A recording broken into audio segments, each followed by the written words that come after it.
오늘 우리가 함께 읽을 기록된 하나님 말씀은 시편 91편 1절과 2절 그리고 9절에서 16절까지의 말씀입니다. 지존자의 은밀한 곳에 거주하며 전능자의 그늘 아래 사는 자여, 나는 여호와를 향하여 말하기를 그는 나의 피난처요 나의 요새요 내가 의뢰하는 하나님이라 하리니. 9절입니다. 내가 말하기를 여호와는 나의 피난처시라 하고 지존자를 너의 거처로 삼았으므로 화가 내게 미치지 못하며 재앙이 내 장막에 가까이 오지 못하리니. 그가 너를 위하여 그의 천사들을 명령하사 내 모든 길에서 너를 지키게 하심이라. 그들이 그들의 손으로 너를 붙들어 발이 돌에 부딪히지 아니하게 하리로다. 내가 사자와 독사를 밟으며 젊은 사자와 뱀을 발로 누르리로다. 하나님이 이르시되 그가 나를 사랑한즉 내가 그를 건지리라. 그가 내 이름을 안즉 내가 그를 높이리라.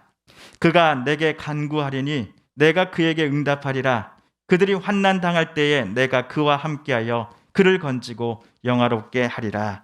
내가 그를 장수하게 함으로 그를 만족하게 하며 나의 구원을 그에게 보이리라 하시도다. 아멘. 어제 3월 5일은 24절기 중 하나인 경칩이었습니다. 저는 경칩을 벌레들이 깨어나고 겨울잠을 자던 개구리가 땅 밖으로 나오는 날로 알고 있습니다. 작년 12월경에 교회 야외 화장실 뒤편 쪽에 바둑이가 있지 않습니까? 근데 바둑이 집 쪽에 방치되어 있었던 화분에 뭔가를 한번 옮겨 심어봐야겠다 하는 생각으로 삽으로 화분 안에 있는 흙들을 막 파고 있었습니다. 흙을 중간쯤 팠을 때였을까요?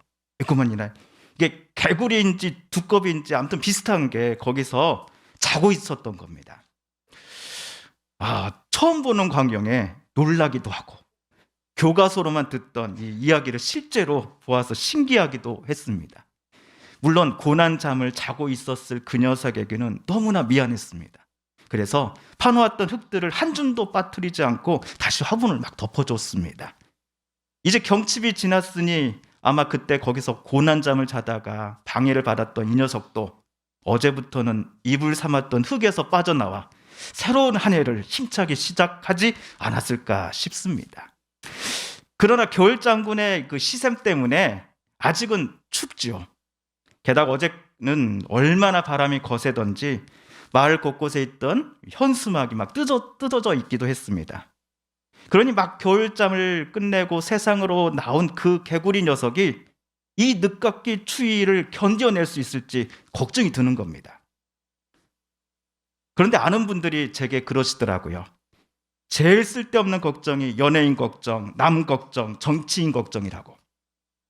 우리 TV에 나오는 연예인들의 가정사 등을 듣고서 걱정해주고 막 안타까워하지 않습니까? 그러나 실은 경제적인 면에 있어서 정작 그 연예인들이 오히려 나를 걱정해주고 후원해줘야 하는 상황이었던 겁니다. 어떤 후원단체의 대표자는 본인 통장에 회원들이 콩 한 쪽도 나누는 심정으로 이체해줬던 후원금을 자기 통장으로 옮겨놓고 본인을 위해 사용하기도 했습니다. 실제로 아파트와 고급 외제차 구입하고 외국에 나가 호화 생활을 누리는데 회원들이 건넨 그 후원금을 사용하다가 구속된 어떤 단체의 대표가 있었습니다. 그런지도 모르고 우리는, 특별히 저는 TV에 나오는 사람들, 후원단체들을 보면서 야, 밥은 제대로 먹고 다니나 하고 안타까워하고 후원도 했으니 정말 바보가 따로 없었던 겁니다. 제 고향 친구가 제게 해준 이 말이 가장 정확한 진단일 겁니다.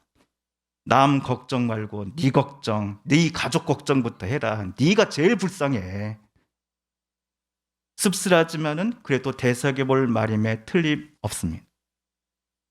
경칩이라는 자연의 알람 소리에 깨어 일어났을 개구리가 여전히 추운 이 시기를 어떻게 견딜까 하는 걱정도 좋지만 나와 내 가족들이 이 험하고 추운 세상 속에서 어떻게 버텨가며 살아갈지를 치열하게 고민하는 것이 우선순위가 되어 있는 세상 속에 우리는 살아갑니다. 과거에 제가 있었던 교회에 어떤 권사님이 며칠 전 저희 집에 전화를 주셨습니다. 통화가 마칠 무렵 권사님은 작년에 있었던 사건을 제게 어렵사리 꺼냈습니다. 집에 서 계시다가 갑자기 쓰러지셔서 의식을 잠시 잃었던 일을 말해 주었습니다. 그 당시 의식을 되찾았을 때에도 본인은 여전히 바닥에 누워 있었고 바닥은 진열해 놓았던 것들로 가득했다고 합니다. 쓰러질 때 뭔가라도 손으로 붙잡고 버텨야겠다는 생각으로 필사적으로 손을 뻗었기 때문이었습니다. 다행히 당시 응급조치를 잘 받았고 며칠 전 밝은 목소리로 저희 부부에게 전화도 주셨지요. 몇 년 전 그 권사님은 사랑하는 어머니와 사별하고 무릎 수술을 받는 등의 여러 가지 힘듦의 사건들이 그 권사님의 마음과 몸을 심하게 눌렀던 것 같습니다. 통화 말미에 기도를 해드리고는 저는 이렇게 말씀드렸습니다. 권사님, 제발 올해부터는 김장할 때 남들 주려고 몇백 포기씩 혼자 담지 말고 하실 거면 권사님 가족 거만 하세요 라고 말씀드리는데 즉답은 피하고 허허 웃기만 하시네요. 남 걱정 말고 너 걱정부터 해라는 주변 사람들의 그 안타까운 조언에도 여전히 자기보다 남을 더 배려하고 위하려는 사람들이 세상에는 더 많은 것 같습니다. 아무리 세상이 각박해지고 치열한 경쟁사가 되어간다 할지라도 사람을 아끼고 사랑하는 마음을 간직하며 살아가는 분들이 우리 주변엔 더 많이 계신 것 같습니다. 그러면서도 한편으로는 제 마음이 무겁습니다. 이렇게 선하게 살아온 분들, 법 없이 또 정의롭게 사시는 분들에게 그토록 힘든 일은 왜 찾아오느냐 하는 것입니다. 앞에서 말씀드린 것처럼 남의 후원금 또는 세금 가지고 자기 멋대로 사용하는 이들은 속된 말로 귀신은 뭐하나 저놈 안 잡아가고 라는 말이 나올 정도로 조금의 부끄럼도 없이 오히려 떳떳하게 살아가며 부자 되고 남들이 머리 숙이게 만드는 자리에 잘도 올라가곤 하지 않습니까? 그들은 인맥을 통해 교묘의 법망을 피해갔고 자기보다 약하고 못 배운 이들을 짓밟으며 남들의 것을 더 많이 빼서 자기 것으로 삼았으면서도 밖으로는 남을 배려하는 척 정의의 이름을 탈을 쓰고 사람들을 속이며 지금도 살아갑니다. 여태까지 잘 쌓아놓았던 멋진 이미지와 선함, 그리고 정의라는 그 이름의 가면 속에 숨겨놓았던 욕심과 욕망의 고름덩어리들이 최근 뚝이 무너지듯이 밖으로 터져 나오고 말았던 어떤 유명 인사를 바라보면서 저는 크게 실망했습니다. 무엇보다도 그 사람을 좋아하고 그를 신뢰했던 저 자신에게 실망을 했습니다. 이 때문에 괴로워하는 저를 보고 또 제 친구는 말합니다. 참 사람 볼 줄 모르네. 그러니 남 걱정하지 말고 임 목사 네 걱정이나 하라고 했지. 오늘 시편 91편을 쓴 시인은 다윗일 것입니다. 다윗은 오늘 1절과 2절에서 이렇게 고백을 합니다. 가장 높으신 분의 보호를 받으면서 사는 너는 전능하신 분의 그늘 아래 머무를 것이다. 나는 주님께 주님은 나의 피난처요 나의 요새요 내가 의지할 하나님이라고 말하겠다. 그런데 방금 다윗의 고백을 볼 때 저는 목사에게 앞서서 한 명의 그리스도인으로서 다윗에게 더 나아가 하나님께 이런 질문을 드릴 수밖에 없습니다. 하나님 사랑하며 두려워하면서 하나님대로 살아가는 이들에게는 염려와 걱정, 힘든 순간들을 적어도 하나님께서 막아주셔야 하는 것 아닙니까? 건강에 대한 걱정들, 경제적으로 힘든 일들, 자녀의 앞날에 대한 염려들은 하나님을 사랑한다는 이들이 아니라 저 뻔뻔한 가면을 쓰고 남을 속이며 살아왔던 이들에게 향하게 해주시는 게 하나님 정의에 맞지 않는 겁니까? 다윗 당신의 말처럼 하나님께서 정말로 나의 피난처요 나의 요새요 내가 의지할 하나님이 맞다면 말입니다. 이러한 때 우리는 두 가지 갈림길에서 고민하게 됩니다. 우리가 열불이 나도록 비난하고 손가락질했던 저들처럼 나도 똑같이 살아갈 것인가? 아니면 여태까지 우리가 믿고 의지해왔던 하나님을 지금보다도 더욱더 사랑하고 하나님의 도우심을 요청하며 살아갈 것인가? 그런데 이러한 시험지를 받아들고서 심사숙고할 저와 여러분에게 오늘 시편의 다윗은 우리가 전능하신 분의 그늘 아래 머무는 쪽을 선택하라고 권합니다. 다윗은 몇 년간 순간을 자기를 죽이려고 하는 그 사울 왕을 피해서 도망다녔습니다. 생명을 지키기 위해서라면 남들 앞에 침 흘리며 미친 척하는 수모도 감내해야만 했습니다. 그러나 시간이 흘러 과거의 그 시간을 회상해 보면서 다윗은 3절과 같은 고백을 합니다. 정녕 주님은 너를 사냥꾼의 덫에서 빼내주시고 죽을 병에서 너를 건져주실 것이다. 당장은 우리 눈에 그 세상의 악한 이들이 또는 세력을 가진 이들이 커 보이는 게 사실입니다. 하지만 우리가 그들이 세상을 살아가는 방법과 가치관을 따라하지 말아야 할 이유는 그들마저도 창조하신 조물주 하나님이 지금 살아계시기 때문이다라고 다윗은 지나온 자신의 삶을 근거로 우리에게 권면합니다. 우리 오늘 말씀 14절과 15절을 함께 읽어보겠습니다. 시작. 하나님께서 말씀하신다. 그가 나를 간절히 사랑하니 내가 그를 건져주겠다. 그가 나의 이름을 알고 있으니 내가 그를 높여주겠다. 그가 나를 부를 때에 내가 응답하고 그가 고난을 받을 때에 내가 그와 함께 있겠다. 내가 그를 건져주고 그를 영화롭게 하겠다. 아멘. 14, 15절을 보실 때 복을 받는 것처럼 보이는 사람은 하나님 많이 사랑하는 사람이고 고난과 힘듦을 겪는 이들은 하나님을 많이 사랑하지 않는 사람이다라는 해석과 이해는 옳지 않습니다. 더군다나 어떤 이가 하나님을 사랑한다의 그 기준이 교회에 헌금 많이 내는 여부로 설교하고 가르치는 목회자들을 저와 여러분 가까이 해서는 안 됩니다. 누가복음 말씀 묵상에서 예수님께서는 하나님의 뜻을 깨닫고 아는 것처럼 행하는 사람이 복 있는 사람이고 주님의 어머니요 친구다라고 말씀하시지 않았습니까? 하나님 믿는 사람이라고 해서 절망과 낙담의 순간이 없는 것 아닙니다. 너무나 힘들고 또 서럽고 억울해서 눈물이 멈추지 않을 때도 분명 우리 그리스도인들에게 찾아오는 게 사실입니다. 그럼에도 오늘 시편의 다윗을 포함해서 신앙의 선배들 그리고 여기에 앉아 계신 우리 성도님들 한 분 한 분이 하나님 떠나지 않고 하나님을 찾는 이유가 지나온 날 하나님께서 저와 여러분의 방패가 되어주시고 우리의 눈물을 닦아주셨으며 무서운 순간마다 건져내주셨음을 경험했기 때문이었습니다.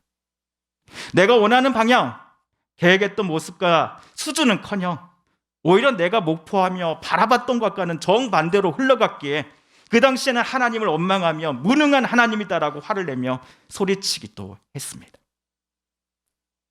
그러나 그때를 되돌아보면 그 힘든 순간 속에서도 하나님께서 나와 내 부모님과 형제, 자매들 그리고 자녀들과 함께 하셨다는 것을 깨닫곤 합니다. 그 순간 하나님은 자기를 찾고 제발 좀 살려달라고 간구하는 이들의 기도에 응답하시고자 절망과 낙심과 그 슬픔의 순간에 놓인 이들을 밖으로 꺼내시고 가장 선한 길로 인도하셨음을 우리는 고백하지 않을 수 없습니다. 오늘 말씀을 묵상할 때 우리가 잘 알고 있는 어떤 이야기가 제게 생각이 났습니다. 어느 날 밤에 한 사람이 꿈을 꾸었습니다. 그는 꿈속에서 예수님과 함께 해변을 따라 걷고 있었습니다. 모래 위에는 두 사람의 발자국이 있었습니다. 그 중에 하나는 본인의 것, 다른 하나는 주님의 발자국이었습니다. 그는 어느 순간부터 오직 한 사람의 발자국만 있는 것을 보았습니다. 그는 그때가 자신의 삶에서 가장 절망적이고 가장 슬펐던 순간이었음을 알게 되었습니다. 그래서 그는 항의하듯 주님께 물어보았습니다. 주님, 제가 주님을 따르면 항상 저와 함께 하신다라고 말씀하지 않으셨습니까? 그런데 제가 가장 어려운 순간에 제가 주님을 가장 필요로 할 때에 정작 주님께서는 나를 떠나셨기에 지금 한 사람의 발자국만 여기에 남아있는 게 아닙니까? 그 꿈속에서 주님은 그 사람에게 이렇게 대답하셨다 합니다. 나는 결코 너를 떠난 적이 없다. 내가 고통과 환난을 당할 때에 모래 위에 한 사람의 발자국만이 있는 것은 내가 너를 업고 갔기 때문이다. 하나님께서 얼마나 우리를 사랑하시는지에 대한 가장 큰 증거는 이 땅에 사람의 몸을 입고 오신 하나님의 아드님 예수님입니다. 저 하늘나라에서의 삶으로 구원뿐만 아니라 이 땅에서 기쁨과 슬픔, 웃음과 눈물이 한데 섞여 살아가는 우리들에게 참된 구원을 허락하시고자 하나님의 아들 예수님은 이 땅에 오셨고 심지어 자기 목숨을 저 십자가에 내놓기까지 하셨습니다. 그렇게 사순절은 금욕과 극단적인 종교 생활을 장려하는 시간이 아닙니다. 예수께서 십자가에 매달리시기까지 고난과 아픔을 당하시면서도 저와 여러분 그리고 온 세상에 보여주고자 하셨던 우리를 향한 하나님의 그 크신 사랑을 다시금 각자의 마음속에 새기는 40일간의 신앙 여정이 바로 사순절이기 때문입니다. 조롱과 모욕 그리고 죽음의 시간이 하나님에 의해서 부활, 즉 다시 태어남으로 변화되었듯이 오늘 저와 여러분의 삶 속에서도 하나님은 똑같은 기적과 구원의 은혜를 행하여 주실 것이다 라고 하는 그 믿음을 더욱더 굳건히 하며 기쁠 때나 슬플 때나 어느 때든지 하나님의 이름을 부르며 하나님의 도우심 구하며 살겠습니다라고 다짐하는 그 시간이 바로 사순절의 은혜입니다. 그러므로 누구든지 주의 이름을 부르는 자는 구원을 받으리라 라는 그 바울의 고백이 사순절 첫 번째 주일을 맞이하는 우리 모두의 고백이요 간증의 첫 마디가 되기를 소망합니다. 또한 바라기는 어서 속히 불길이 잡히기를 간절함으로 소망하며 기도합니다. 이재민 분들을 위로해 주시고 어서 속히 생활이 정상화되고 집으로 되돌아갈 수 있는 그날이 어서 속히 오기를, 또 산불을 잡기 위해 쓰는 소방관 분들과 모든 분들 가운데 안전을 지켜주시길 위해 함께 기도하십시다. 기도합니다. TV CF, 라디오 CM, 선거 홍보 영상, 기업 홍보 및 기록 영화를 전문으로 기획, 촬영하여 제작하는 산여울 기획은 1등 제품을 2등 가격으로 공급합니다.